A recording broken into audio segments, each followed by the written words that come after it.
Children,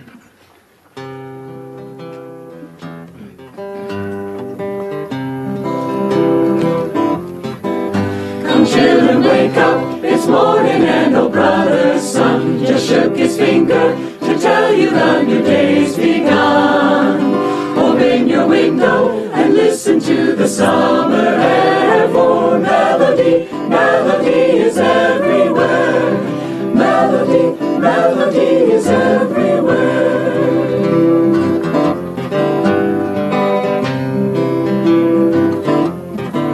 The world is waiting to tell you of a million things, the shout of daybreak, the flutter of a robin's wings.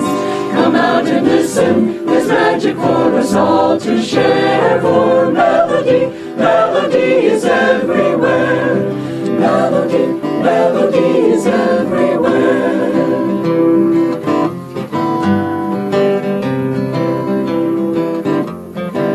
God made all children from laughter, so don't close your heart. The song of dawn won't be finished till you've sung your part. This world's a temple, and morning is a time of prayer, when melody, melody is everywhere. Melody, melody is everywhere. Melody, melody is everywhere.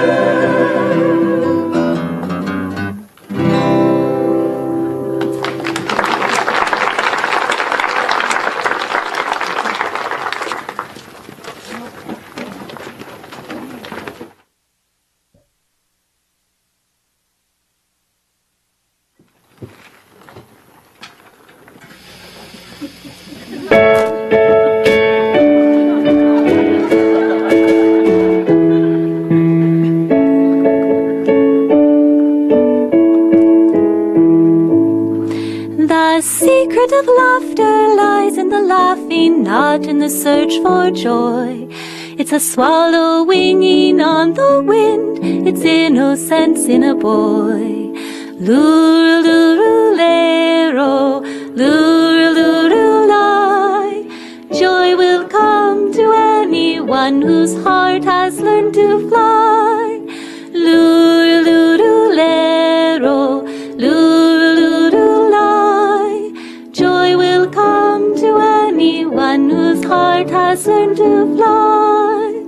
Joy in the singing, not in the song sung, welcome but never crave. If you think that laughter lies in things, to things you'll be but a slave. Lurulurulero, lurulurulai. Joy will come to anyone whose heart has learned to fly. Lurulurulero, lurulurulai. Joy will come to anyone whose heart has learned to fly. Joy in the giving, not in the gaining, grasp and you'll never sing. You could win the world and still be poor, win peace and live like a king. Lurulurulero, lurulurulai. Joy will come to anyone whose heart has learned to fly. Lurulurulero, lurulurulai. Joy will come to anyone whose heart has learned to fly. Sing when the sun shines, sing when the rain falls, sing when your road seems strange. In a tempest seize the lightning flash and ride the winds of change. Lurulurulero, lurulurulai. Joy will come to anyone whose heart has learned to fly. Lurulurulero, lurulurulai.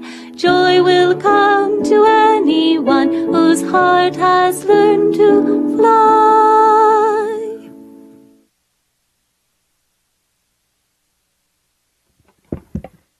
Good morning and welcome to all of you. This is our first full day of Spiritual Renewal Week. I'd like to introduce the teachers who will be sharing with us this morning. We have here Ananta, Nayaswami Ananta, Nayaswami Gyandev, and I am Nayaswamis Shivani. And it is truly a pleasure to be with you. I've been living in Italy for nearly 30 years, and it's been 30 years since I've been at a Spiritual Renewal Week. So this is an enormous pleasure for me.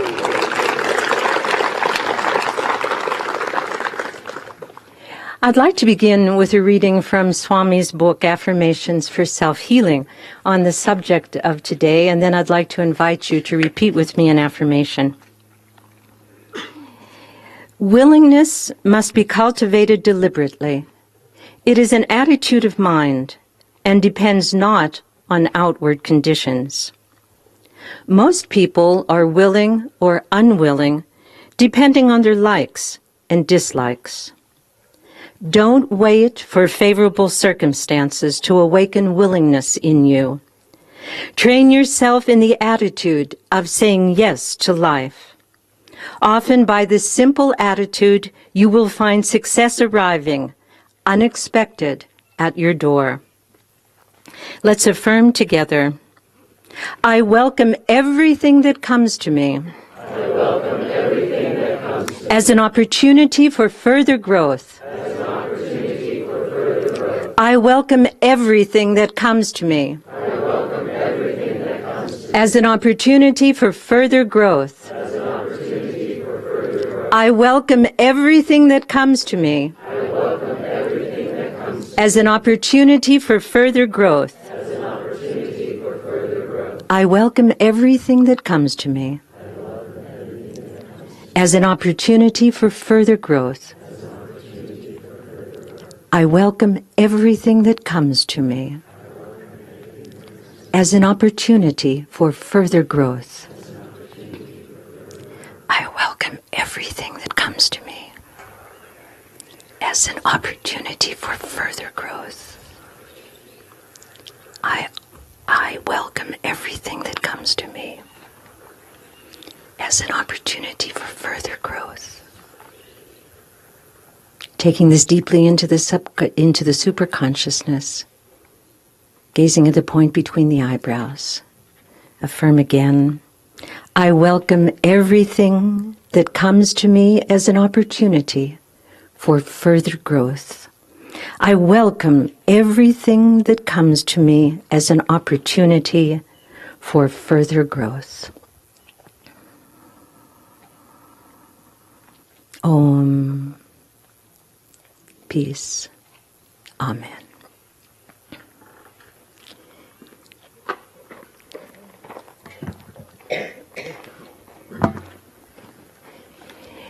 If there were one phrase that describes Swami Kriyananda's approach to life and his practical philosophy, we can say it is this: say yes to life.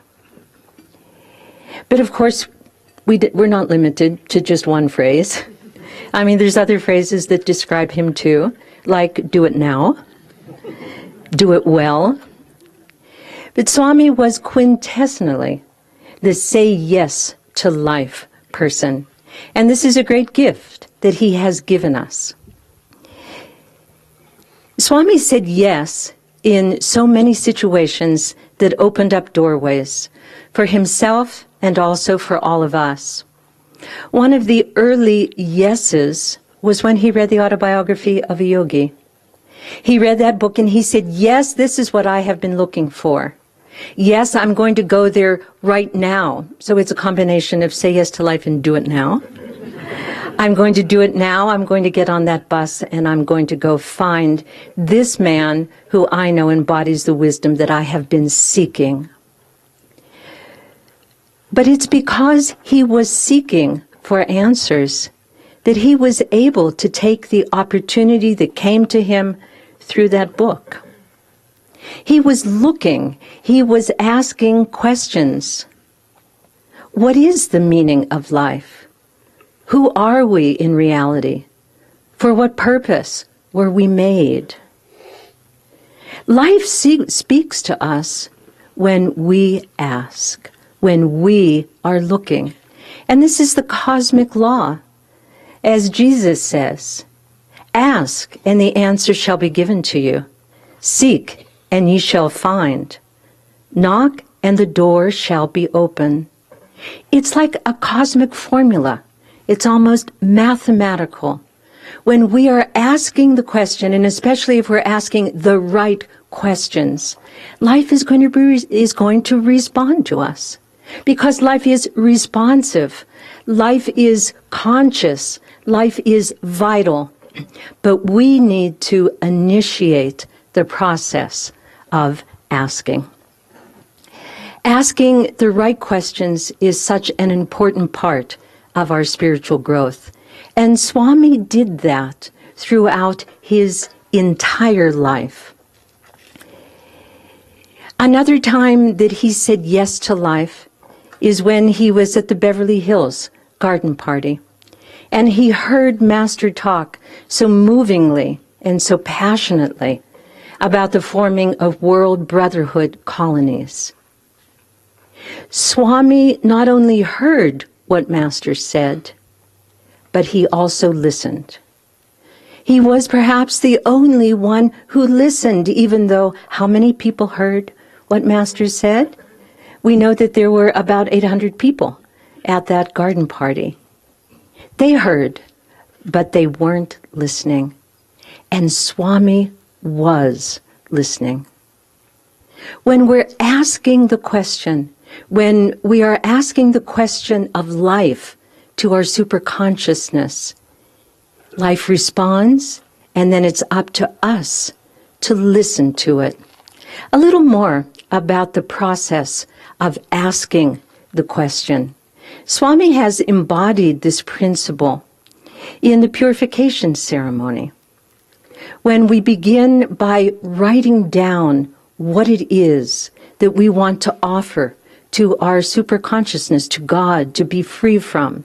In that way, we're asking the question to our own higher self, how can I become free of this burden that I have been carrying with me?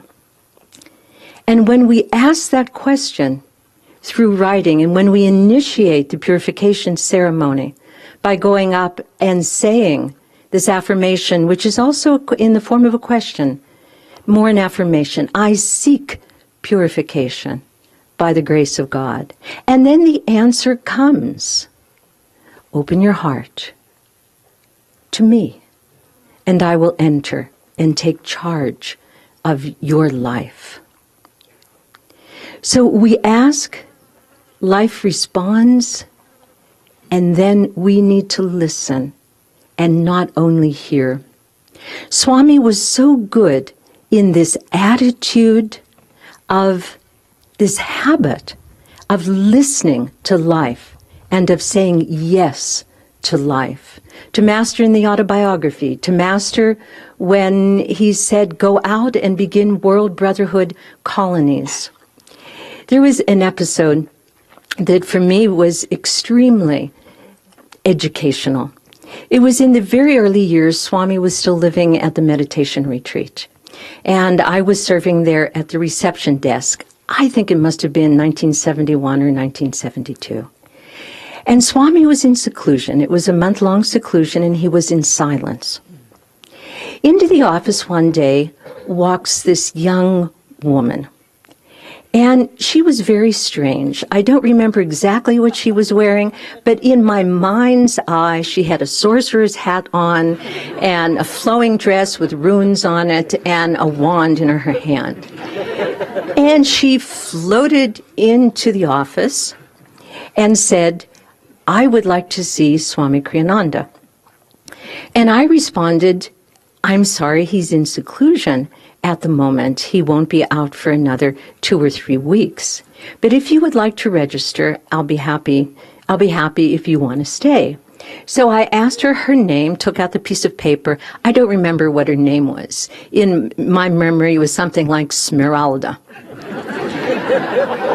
And so I write her name down, and then I say, and your address? And she says, Venus. And I say to her, because, there are cities in this country that, there's a Florence, there's a Milan, there's a Rome. So I innocently say, oh, what state is that in? And she looks at me disdainfully, the planet. All right, I say. So I write it down and I file the paper. This is Smeralda from Venus. And she says again, I have a message from Yogananda for Kriyananda.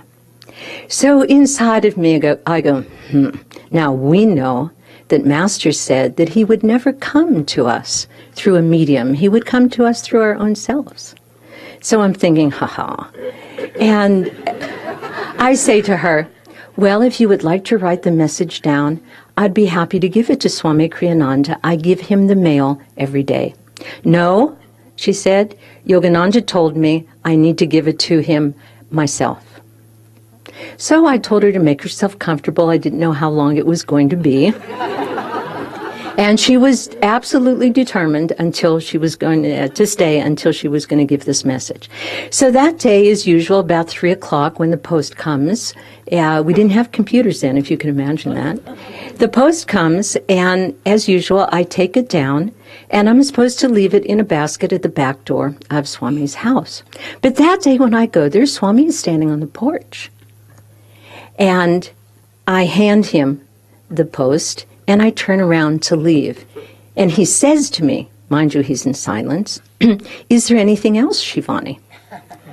I say, no, sir, this is all of the post. Remember, she didn't write the message down. And he looks through it, and he says again, is there something else? And I repeat, no, the letters are all here. With a little bit of frustration, he says to me, Shivani, what else do you have to tell me? And I say, well, Swami, there's this woman. She says she's from Venus. And Swami says, and what does the lady from Venus want? And I say, sir, she says she has a message for you from, Yogananda. And he stops for a moment, and then he says, I will see the lady from Venus. Bring her down at 4:30. So with my tail between my legs, up I go, and I find the lady from Venus, and I lead her down, and she and Swami talk. Now the story ends there for a while. It almost ends there, because Swami was in seclusion, and he was not waiting for me the next day, and he was not forthcoming about what this conversation was about. Months later, we were somewhere, I don't know where, and I had the opportunity. I was with Swami, and I said, sir, do you remember the lady from Venus? He said, oh, yes. And I asked, did she really have a message for you from Yogananda? And he said, I doubt it was from Yogananda, but she had something very important to tell me, and I'm very grateful. And I was stunned.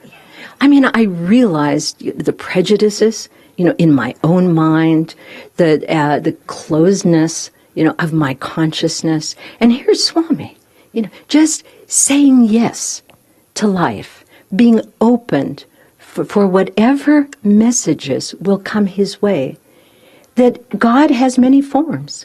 God can speak to us in many, many ways.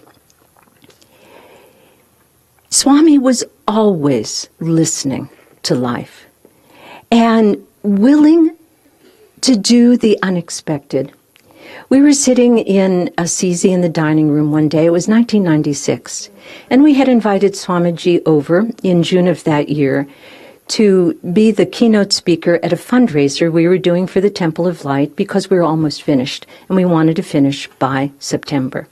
So Swami came over, he did the event, he saw the temple, and we were having lunch at his table, and one of the very young residents in the community was sitting there. And suddenly she pipes up and she says, Swami, you've been living a long time in California. Why don't you move here? And I kind of kicked her under the table, as if to say, cool it. And how stunned I was when Swami gazed into her eyes and then gazed up for a moment, and he said, I will. And at that moment, he began to make his plans, and within a few months, he had moved to Assisi. 7 years later, he received a letter from India. And this letter was saying how devotees of Master had been suffering, had not been taken care of very well in India by Master's work. And Swami read that letter, and when he finished, he said, "We're going to India. I'm moving there." Now, these things came to him, not, we could think, out of the blue, but because he was always asking God, "What do you want me to do? What is your will?" This is the prayer of St. Francis. "O Signore, cosa vuoi che io faccia?" "O Lord, what do you want me to do?" When we ask life, life answers us. But then we have to take that opportunity. And that's not easy. We need to ask, we need to listen, but then we need to take action. We need to really say yes to life. When we hear life speaking to us, another law comes into play. It's a law that I call the window of grace. When something is right, when it comes from God, when He's asking you to do something, a window opens and a wave of grace comes in that makes it possible for us to do it. I heard a story from a very dear friend of mine. I think this was from Hari Priya. And she said that she knew a woman who had taken initiation from Swami Shivananda of Rishikesh in India. And as part of her sadhana, Swami Shivananda said to her, "And you should get up at 4:30 every morning and begin your practices." This woman was a Westerner, and she was far from habituated to getting up so early in the morning, and she didn't know what she was going to do. So the next morning, she's sleeping. She had set her alarm clock. At 4:29, there's a knock on the door. She jumps out of bed, rushes to the door, opens, nobody there. And she gets up and she does her practices. Next morning, 4:29, knock on the door. She jumps up, opens it, nobody there, and she sits and does her practices. After a few weeks, one night she stays up late and she's very tired in the morning. The knock comes on the door, and she said, "Oh, not today. I'm so tired. Maybe just another half hour." She rolls over. The knock never came again. So she had to struggle to get back into that flow of grace. But when we not only hear but listen, and when we say yes to life, then we are accompanied, we are helped, because God is on our side, as Swami so often said. God wants us to find Him. God wants us to be realized. So He's there to support and to sustain us. But our yes needs to be unreserved. Some years ago, I had been living here for 8 years. I was working in the garden and so happy. Just 8 really happy years out in the sun almost every day. I mean, I was out every day, but the sun wasn't out every day. And, nice tan and healthy and talking to the plants and working with Hanel. It was just such a wonderful life. And during these 8 years, I noticed that other people would be in a job for a couple years, and then Swami would move them to another job, and then to another job, and then to another job. And it was clear to me that he was training them. But I had my likes and dislikes, and I loved being in the garden, and I just hoped that the day would never come when he would ask me. But after 8 years, I began to think, maybe I'm not growing. Maybe all these other people are really getting ahead, and here I am, happy in the garden, but, not advancing. So I think I should go and ask Swamiji. But I was scared. I just really didn't want to hear what he had to say to me. So I thought, well, I'm not going to waste this man's time by going to ask him like this.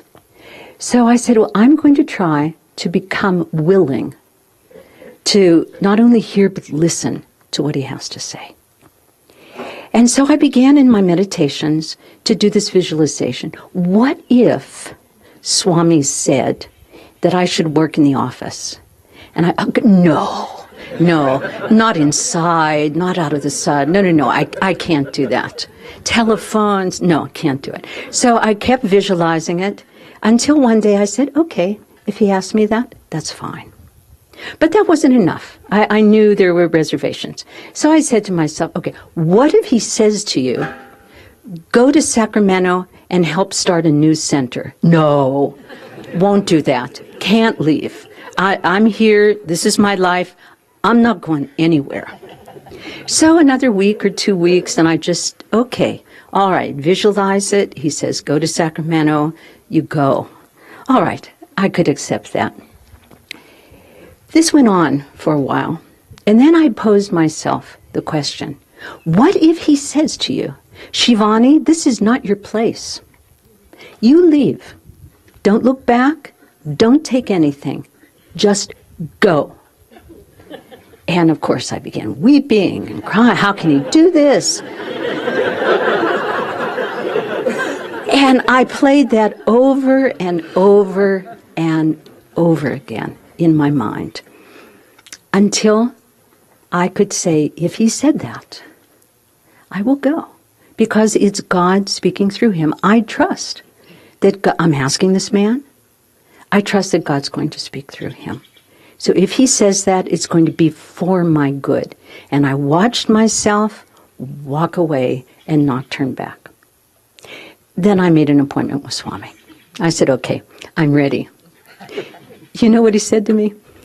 He said, Shivani, you're doing such a good job in the garden. But 2 months later, the phone rang. Swami, Shivani, come down. How would you like to take over the management of the publications? And it's like everything in me was saying no, just screaming, oh no, how can they, But then, because I had been prepared, I opened my mouth, I thought no was going to come out, and yes came out. It was that yes. And then I said, but I don't know anything about this. I have no experience. What should I do? And he said, sell my books. And I said, how? He said, you figure it out. And I was in publications for 4 years. He never gave me any other advice. So I had 3 words, sell my books. So sometimes it was sell my books, as opposed to printing them, which we had been doing at the time. Sell my books, don't, other people will write, and that's good, but right now, sell my books. Sell my books, not other things, not. So I just tried to really get a lot out of what life was saying. Those were 4 very hard years, and I can't say that I was successful. I can't say that I left the business in better condition than I found it. But I had certainly learned a lot. It's the unreservedness of our saying yes. I'm going to tell you a non-vegetarian joke, and then I'm going to finish with the story. So if for breakfast, and I know that's not the case with anyone here, you have eggs and bacon. This is a Walt Beta joke.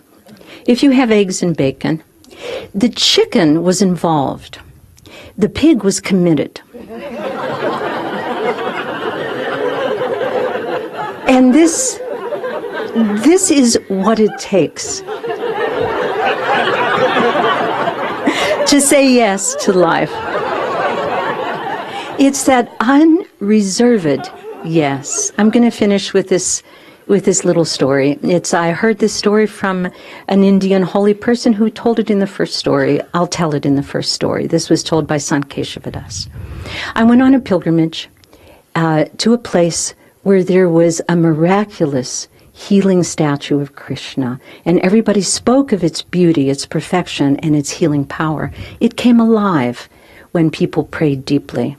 And as I walked and got close to the grounds, there was a pathway.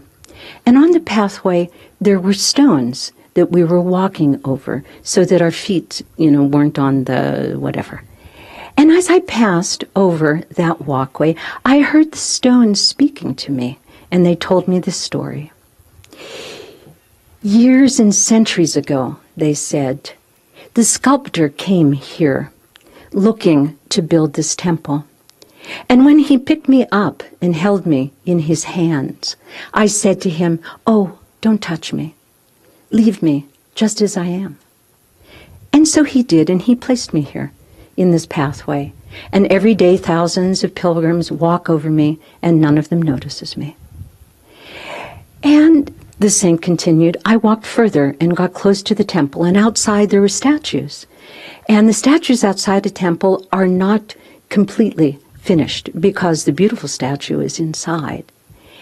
And when I passed by one of the statues, I heard it say, when the sculptor held me in his hands, I said to him, "Give me a few touches, change me a little, but not too much."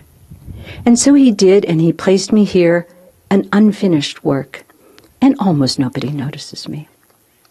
And then I went into the sanctuary, and I saw there that beautiful statue of Krishna.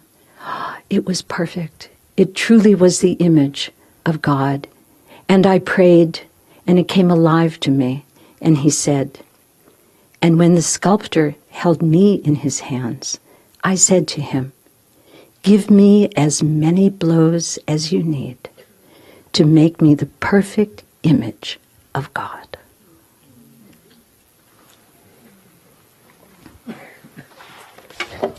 I just want to show you this, sorry. This is Say Yes to Life.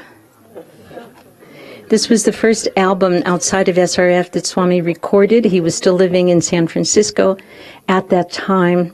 Swami is definitely our Say Yes to Life teacher.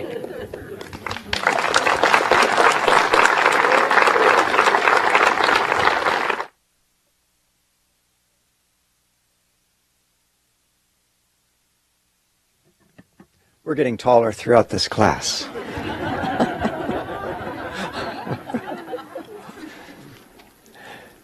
Like many of you, I know, certainly, it's a common theme that we had a religious upbringing of some sort that didn't fill the nooks and crannies of our being very well. I know that I, like Swami and like so many of you, felt that the view of God that I was seeing wasn't resonating with me particularly, and the idea that all I needed to do was believe, and that was going to take care of me forever and ever, somehow felt like cheating, and it was so complicated. I mean, it wasn't just the Ten Commandments. It was all the little things that the minister would slip in when you weren't looking, all the other requirements or all the other obscure snatches of Scripture that just, all these rules of behavior, and it started to be so complicated for me, quite apart from the inconsistency. Why do I need to behave a certain way if all I need to do is believe? I mean, believe ought to cover me. So I walked away from it, as so many people did, and it wasn't until years later that I started to exploring other things and came to the realization that maybe my thinking had been a little bit tangled, and that maybe what I'd been hearing wasn't untangled either, but that's not to say that just because I disagreed with it that I was right. So I started to look in other places, and it wasn't long before I came on Autobiography of a Yogi, and it wasn't long after that that I was able to see Swami Kriyananda give a talk at our bookstore in the Bay Area. It was Menlo Park then, now it's Mountain View. And I went with some friends to this talk, and I think the topic might have been Say Yes to Life, but I'm not sure. But certainly the the gist of what he talked about was that, whether that was the topic or not. And my friends and I had been, well, they especially had been frequenting another spiritual teacher who was very, very, very popular in those days. And his emphasis seemed to be, at least the parts that stuck out the most, were the glamour of the spiritual life and the superconscious experiences and the visions and these incredible experiences. And it was fascinating to listen to. So when we were listening to this talk of Swamiji's, and there was none of that. I mean, nothing even close to that. And I remember going out of afterwards in the talk, we were walking back to our car, I think there were 4 of us, and this one friend of mine was just outraged. She was outraged. She said, flyleaf philosophy. You know, like this was just some kind of new age, feel-good thing that Swamiji had been talking about. And I didn't say anything, but I remember thinking, you know, I don't know how to leap into these high experiences. I wouldn't have a clue. But I really felt that what he was talking about were the things that were going to get me there. And that he was showing me the simple, day-to-day, moment-to-moment things that were going to take me forward in my spiritual life. And I thought, I need to know more about this. You know, Master would say, as was mentioned yesterday, that spiritual teaching must apply on every level of our lives. And that's what Swami really epitomized. You know, he didn't leave any level of life untouched by the spiritual teachings. He brought Master's teachings into so many areas, into so many commonplace scenarios in our lives, not just so that we'll feel good, but so that we'll establish over time a deeper and deeper connection with God, with just the way things are. And I really thought, this man has something to show me. And indeed he did, and does, and will continue to, because his life was that. You know, yesterday, Jyotish was talking about our spiritual DNA, you know, comes from Master, and it does. But Swami was the one who showed us what that DNA looks like when it manifests a person, when it manifests a devotee, someone who is living the spiritual life. And I came to think of him over time as kind of the energy man. Just the unceasing energy, going and going and going. And yes, he had a strong constitution. And yes, he had a lot of willpower, no doubt about that. But what I didn't realize at first, but came to appreciate as time went on, is that how much of that energy and ability to get things done in this world came from saying yes.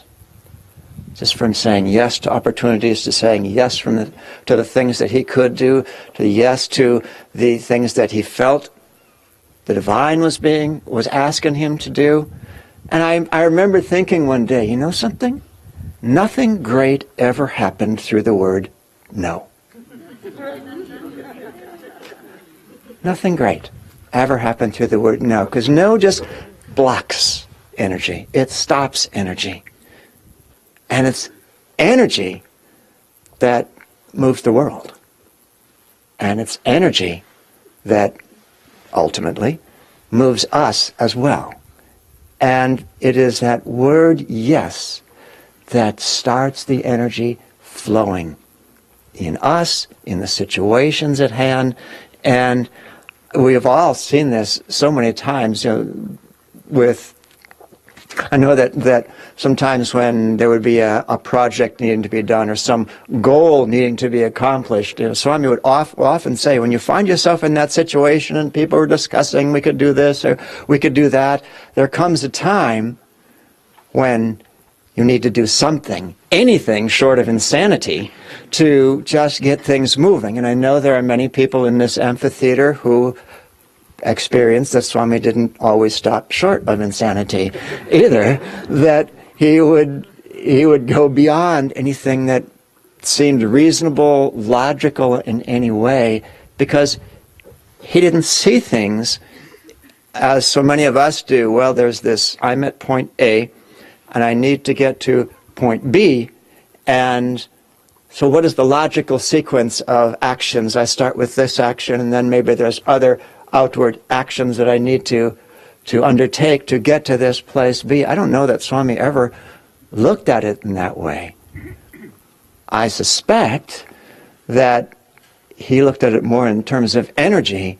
What I'd like to see happen here is this sort of energy that would possibly result in event B, but it might result in something else that's even better.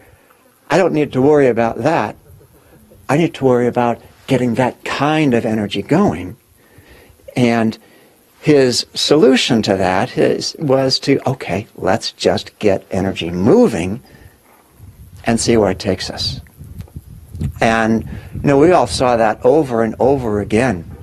And sometimes, it seemed not to make sense. I remember Vidura saying once, he said, well, when you do what Swami says, it works. And when you don't, you don't. And whether, logic is really not that central to the issue, because this world is a flow. And when we try to fix it in form, like logic likes to do, like outward fixation on things that need to happen, when we put it in form like that, we either stop or at least squeeze down on that flow, and things that could have happened aren't able to happen anymore. I remember when I didn't have any desire to live in a community, I'll be honest with you.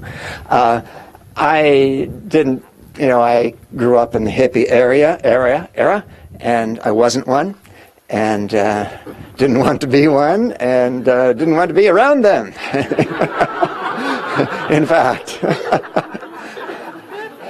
In fact, that was the first time I saw Swami's autobiography, which was The Path then, not The New Path, and I saw that picture with the long hair and the beard and the robes, and I thought, nuh-uh.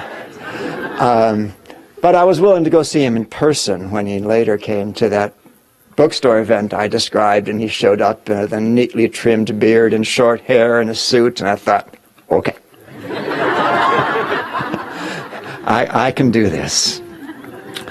But, no, what drew me to live in community was that I realized I was never going to know what to do on the spiritual life, not really know at a deep level, unless I could see it in action.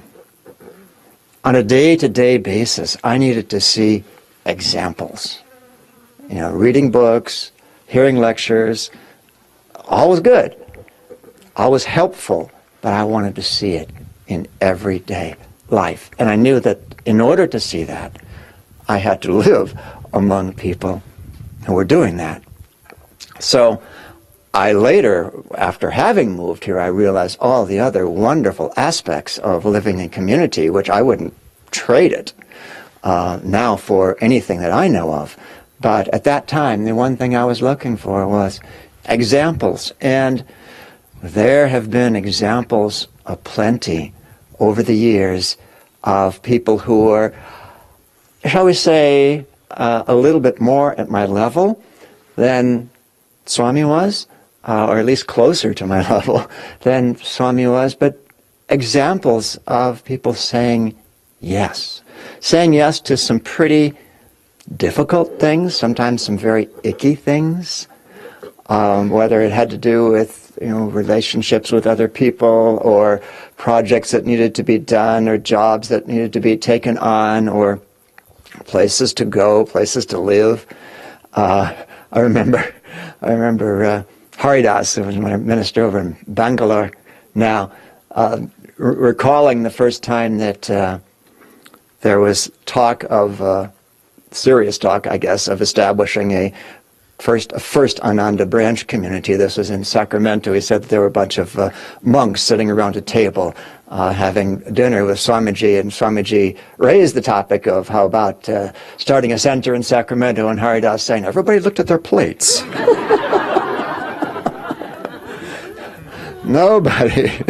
Nobody wanted to go anywhere. But over the years, I've seen so many people just say yes to these difficult situations. And some of them, many of them, I knew I couldn't say yes to that.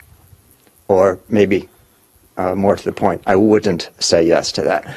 But, and I'd see in so many people the growth that happened by that saying yes, the growth that happened by stepping up. When you start to see that over and over and over again, and you start to think, maybe I can do that.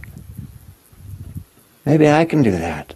Right up until the opportunity comes, of course, when it starts to look as a little bit too big of a leap.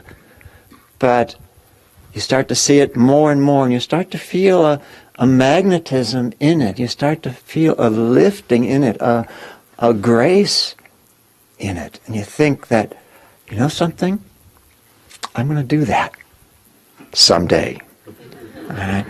And there was the opportunity did eventually arise in larger form. Of course, it arises all the time. But sometimes it feels almost too mundane to want to pursue, as if that wouldn't be helpful. Of course it would. But we're looking for the bigger opportunities when we can say yes and feel like saying yes. And so that one of those opportunities came a couple of years ago to me when the Swami asked me over to Crystal Hermitage, and he had been in conversation with a man who was starting a new television channel. It was going to be a worldwide English language channel, but it was a channel that was run out of Dubai by Indians. And one of the leaders of that had been involved with another channel that had Swami's talks on, and really loved Swami, and asked Swami if he would provide some programming for this new channel. And Swami said, oh, okay, yes, I will. And the man says, and I'll take whatever else you have to give me. And that was my invitation over to Crystal Hermitage, because Swami thought of Ananda Yoga. So I went over there, and Swami explained the situation to me, and I said, okay. And he said, so they might want a show per week, an Ananda Yoga show per week for this television channel for a year. I said, I'll do whatever they want. And he looked at me and he said, what if they want 365 shows? I said, I'll do whatever they want. Not thinking that they would want 365 shows. And in fact, they didn't. But that started the ball rolling. He said, I'll give you my video person on my staff, and you two can do this. Well, that started a ball rolling and I am kind of used to projects like that working alone. And I realized I can't do this alone. And so I would ask various people in the community for some advice. Advice only, right? Willow, right? Bajrang? Some advice. And what really touched me, I think, more than the result of the entire project, we ended up shooting 48 classes in 2 full sadhanas in the space of a month. What touched me more than the project outcome was the process of all the people who said, yes, I'll give you some advice, which ended up being huge involvement, not just advice, but major, major involvement in this project that got so much bigger and so much bigger. And I was so deeply touched, I must say. And I just feel that their response to the whole situation, talk about a window of grace, as Shivani was mentioning, opening up by saying, yes, the window of grace for me to see more and more people who are saying yes, not even to what was asked of them, but saying yes to what they could do and hadn't even been asked. And it was so inspiring to me. The first of this series, by the way, is finally coming out this fall. Volume 1 of the Ananda Yoga series. Through the grace of many people, including some who are still putting in inordinate amount of time to make this happen. Video projects are big deals. But when I just really saw, when we can say yes, when that window of opportunity happens, that there can be things come into our lives that we had no idea of. And I think that's what really was motivating Swami so much, is not just specific outcomes, but just creating the opportunity for incredible things to happen. And wow, what incredible things have happened.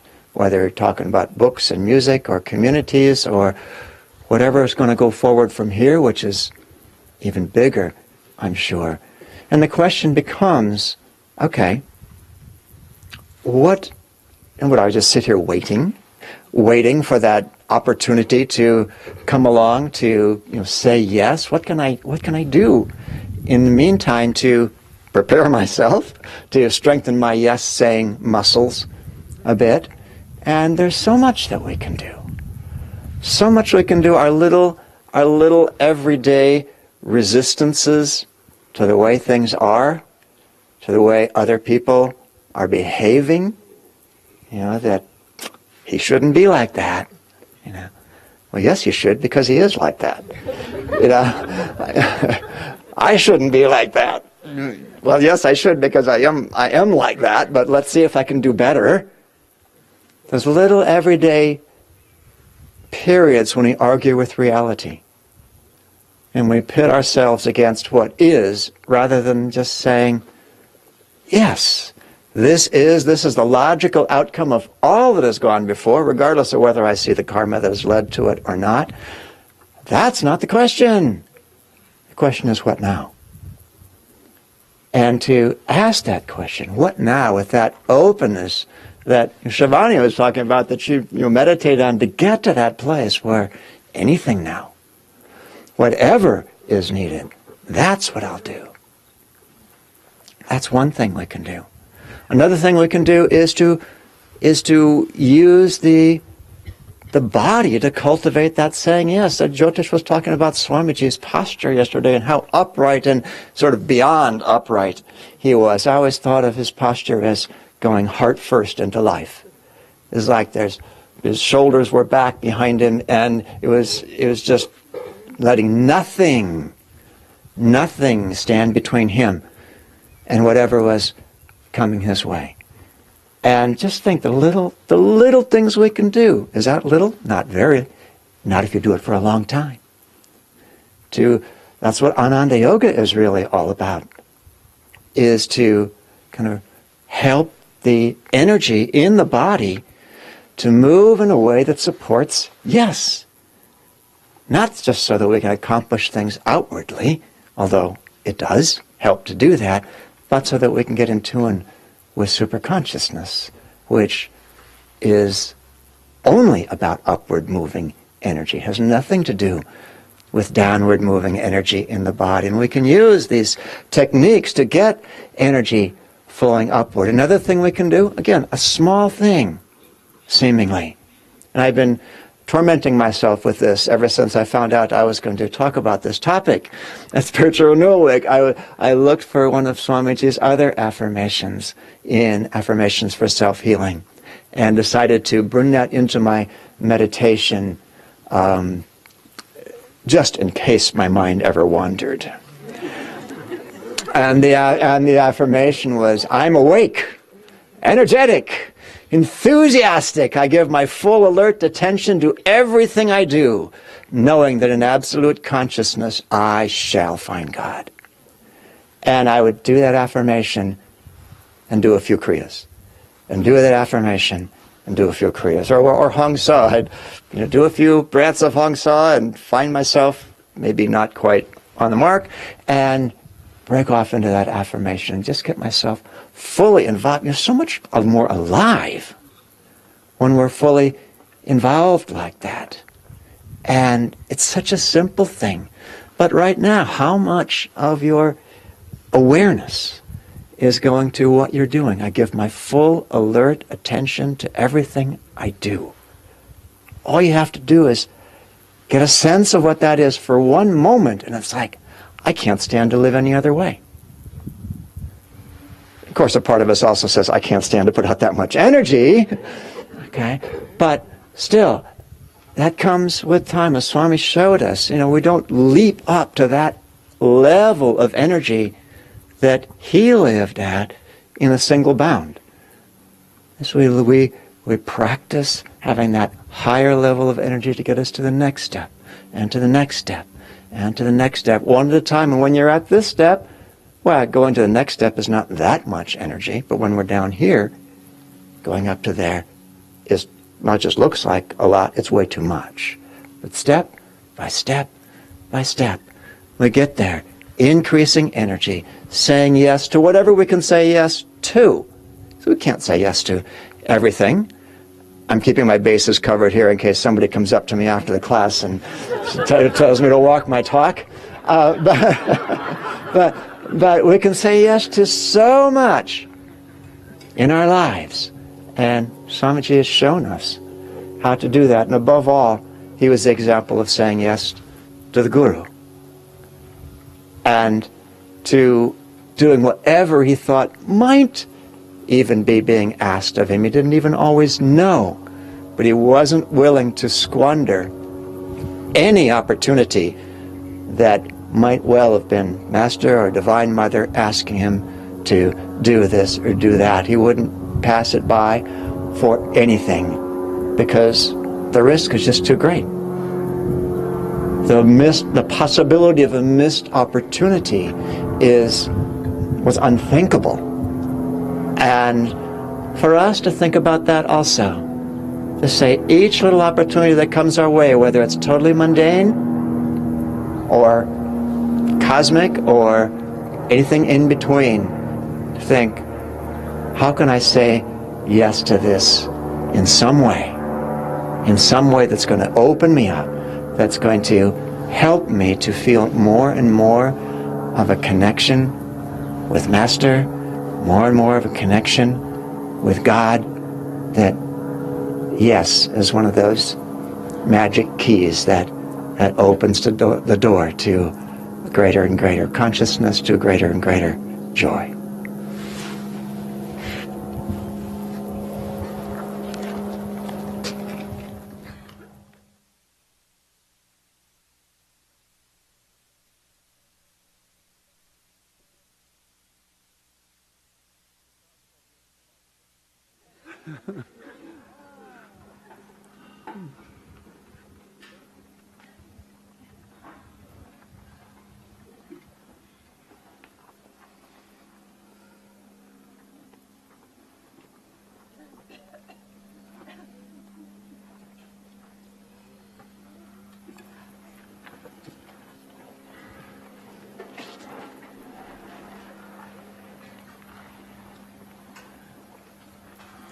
First, I'd like to thank Shivani and Gyandev for the honor of joining us in this class.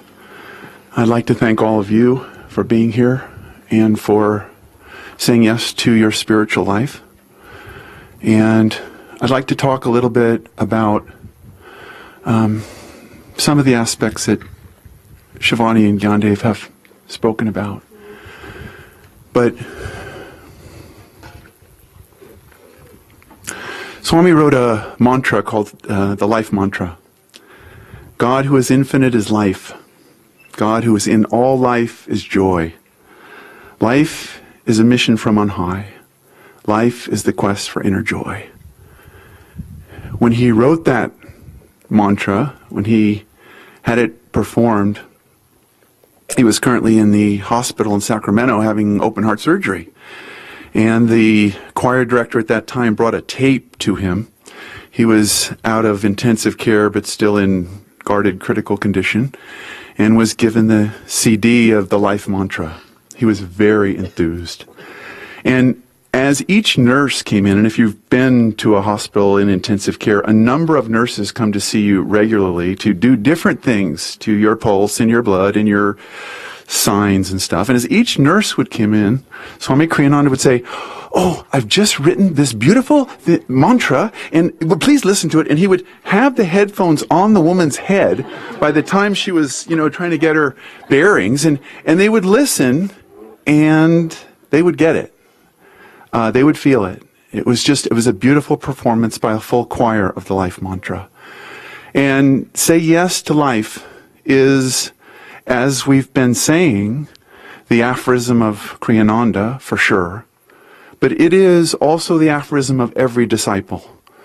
Because unless we embrace the spiritual reality as our life, God who is infinite is life. If we embrace that aspect of life wholeheartedly, unreservedly, then we put that focus on our lives and everything else follows. Why do we need to be willing? Because if we're not willing to embrace spirit, we're going to stay in matter. Unless we embrace the fact that this is a mission from on high, we're not here to get rich or famous or beautiful or wealthy or whatever. We're here for the quest for inner joy. That's why we've incarnated. That's why this creation is here. That's why Krishna came. That's why Babaji is here. That's why the Buddha came. That's why Christ came. That's why Kriyananda came. To be a disciple of truth and a great master. And all of us are here at Spiritual Renewal Week for that very same reason. Because at some point in this movie, we've come to the realization that life is the quest for inner joy. That's what this is about. And the place to be is in the spine and in that light. That's where we've got to get. Say yes to life. Say yes to that light. Say yes to that spiritual life. Say yes to that quest. That is what Kriyananda offered, is the perfect example of discipleship. Master came. He came to America. He's 27 years old. He comes to Boston on his own. That takes a lot of yesing to handle that. 1920 Boston? You want to teach yoga and meditation? That's crazy. Yeah, that's crazy. But that's the divine will. Say yes to the divine will. And as Gyandev and Shivani were pointing out, sometimes you have to reach out to something that is so far beyond what you're thinking of in the material sense that it's a stretch. It's a stretch to say yes. But when you do, you realize God, who is infinite, is life. All life is this quest for joy. This is all God. Every one of us. Sure, in us, in this satsang, sure, it's pretty easy. All true singers, all beautiful. But say yes to life is to say yes to all the creation. And those people that are from Venus or whatever, so what? Venus is nice this time of year. It's all about life. It's all about God. And when you put that focus on your life, you say yes to your spiritual life, you realize that the Spirit has always been saying yes to you. It's been beckoning you. Come away from that smallness. Be big. Reach out. Go for it. It's there inviting you. Enthusiasm, yes, but deep realization, yes. That's what set Swami Kriyananda apart. Even, and I don't mean this in a negative way, but even from the other disciples of Master, is that intense drive to fulfill the mission of the Guru. He wrote all those books after books. I said, Swamiji, I told him, I said, I don't know that any other disciples could write that many books, had that much to say. Because the Guru's power is there for all of us. But unless we say yes to life and receive it, we're not going to find God. We're not going to be liberated. We've got to be liberated. That's what we're here for. Life is a quest for inner joy. That's why we're here. Say yes to life. Put that enthusiasm in. And that's what Swami taught us. And that's why Ananda is still a community. Because when we said yes to a community and living in the world, I'm not going to speak for the others, but I'll speak for myself. I was one of those hippies. I think I may be still a hippie, but I thought we were going to live out in the country and chant the names of Krishna. I thought we were going to grow organic food and it was going to be all peace, love, and joy. And master plans, planning department, building permits. What's this got to do with this great vision? Say yes to life, because life manifests on all levels. And we met a lot of wonderful people in the building department. We met a lot of engineers. We got a lot of contractors. We met a lot of people, and we gave them what is the essence of Ananda. Say yes to life. Say yes to your spiritual life with complete respect for the other paths. This isn't the best path. This isn't the only path. Say yes to the Spirit in all beings, in all life. All life is joy. All life is good. So we have to embrace that cosmic reality, and in our own lives, we have to establish within our own consciousness that we are not this body, we are not this man or woman, we are not this job, we're not this status. We are spirit. We are infinite. We are a part of God. You are a part of all that is. We say it every Sunday in the festival. Catch it. Get it. Be infinite. Say yes to life. Say yes to that life. Don't say yes to all the other lower levels of life, because they're going to keep you back from that level. This level. God is here with us right now. God is in everyone. That is the attitude of a disciple. In about 25 years ago, Maria and I served in Ananda, Sacramento. My job at that point was to take a mailing list with 1,200 names on it and to phone the people on that mailing list and to ask them if there was any aspect of Ananda that they might be interested in. We needed to know these people had signed up for our mailing list. So I would go through the list. Hello. I'm phoning from the Ananda Center, and we have many yoga postures classes and meditation classes in yoga philosophy. So I would give my little spiel, and I would do it over and over. And each person, I would try and, like Swami taught us, reach out. You don't know who the other end of that phone is, but they could be a truth seeker. It could be Kalidas. It could be Badri. It could be, who knows who's on the other end of that line. So you phone them up and ask them. So I had one conversation, I wouldn't say it was typical. It didn't end typically, but it started out typically. Well, we have yoga postures and we meditation. Are you interested in meditation, Alan? No, possibly. Yoga philosophy. We have kirtans and group meditations. Oh, that's nice. I think going really well.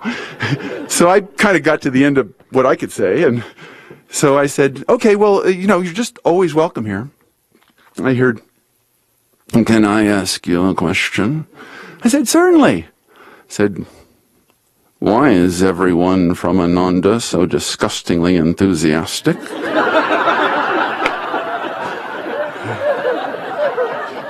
So I told him what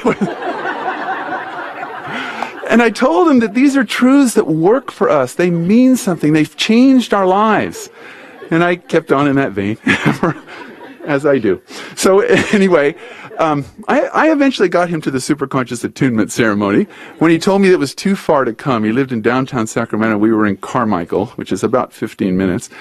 I had Dr. William Rowley give him a ride to the superconscious attunement ceremony. So we shared satsang together. But a short while later, I told Swami Kriyananda the story. And, of course, he laughed heartily, and I loved to make him laugh. But then I said, Swamiji, I was so proud because this man recognized, what he said was, why is everyone from Ananda? And I don't know if it was someone from the Expanding Light or from Ananda Sacramento that had talked to him in the past. I didn't know. But why is everyone from Ananda so disgustingly enthusiastic? And I told Swamiji I was so proud of that we were there. And Swamiji said, yes, I'm very proud too. He's very proud of all of you.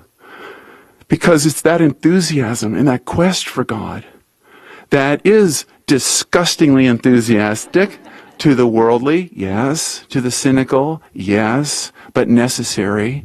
And there was something in that man that put himself on that mailing list. There was something in that man that asked that question. What is it that makes you the way you are? Why is it this way? And that is that principle of say yes to life, embracing it and going for it. And it's evident.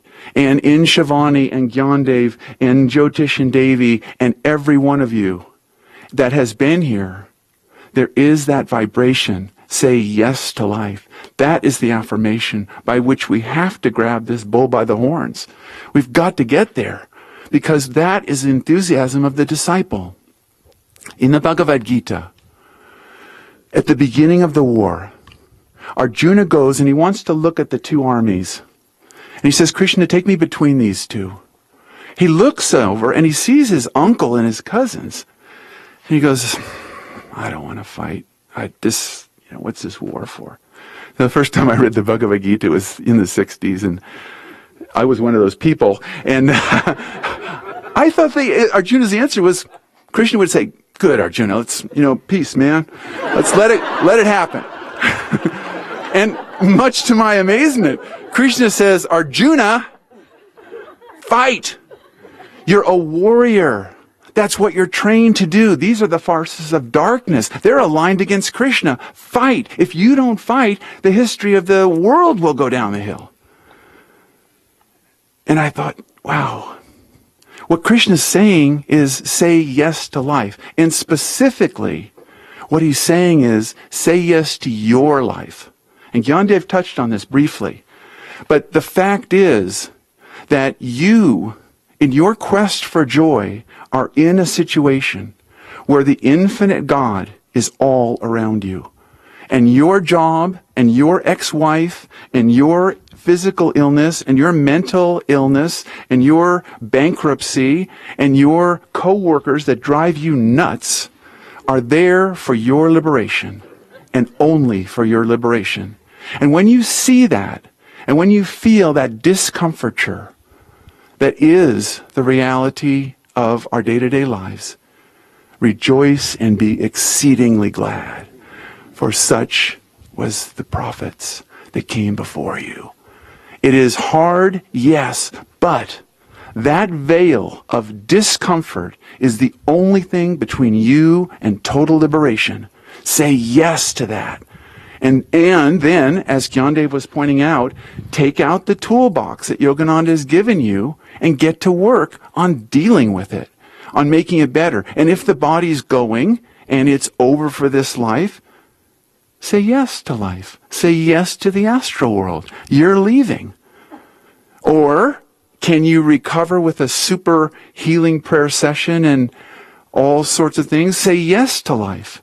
And if you can't change jobs for the time being, pray for that person, that odious boss who says that over and over and drives you nuts. Bless him. Bless her. Say yes to life. That was the disciples' attitude that Arjuna embraced. That is the disciples' attitude that Yogananda embraced in his discipleship to Sri Yukteswar. That is the discipleship that you embrace. Say yes to that. Say yes to your life, where you live, where your spiritual life is. And from that, step it up if you can, as much as you can, and try harder and come to Spiritual Renewal Week and get all sorts of new aspects and new ideas about how chanting and Kriya and Hong Sa and Om and postures and energization, and if you're on another path, your Guru's teachings can help you to say yes to life, because God, who is infinite, is life. God, who is in All life is joy. Life is a mission from on high. Life is the quest for inner joy. That's why we're here. Embrace it. Say yes to life. And from the moment he found the autobiography, and as Jyotia said yesterday, before he found the autobiography, Swami Kriyananda said yes to that divine life. Embrace it. And that's why he's free. Because you're next. You're going to. You follow in those footsteps of freedom. Say yes to life. Say yes to love. Say yes to forgiveness. Say yes to peace. And don't ever hesitate. Because there, amazingly enough, there are bumps on the spiritual life. Things happen. And you get knocked down. And you get up. And you say yes to life. And that has happened to this community. And it's happened to everyone here, I'm sure. And it's happened to Kriyananda. Say yes to life. Get up. Remember when he was parted from a certain organization and he was not happy about it. And he was in India with Ma, Anandamoyi Ma. And she knew the story. And she said, take this as your guru's grace. And he said, Swami said to us, I couldn't do it. That was the last thing in my mind. But he did it. Say yes to life. And then through that window comes the realization of why an organization would become Kali Yuga, why an organization would become stiff, and therefore the new organization would become fluid, would become Dwapara. Good things come from it. Remember our book From Bummers to Blessings? That was a good one. That was a school book. That's the reality of our lives. There's bummers. You don't say yes to the bummers, you say yes to the blessings. You say yes to God, who is infinite, is life. You are a part of God. That is your destiny. You cannot escape it. You must embrace it. Say yes to life. God bless you.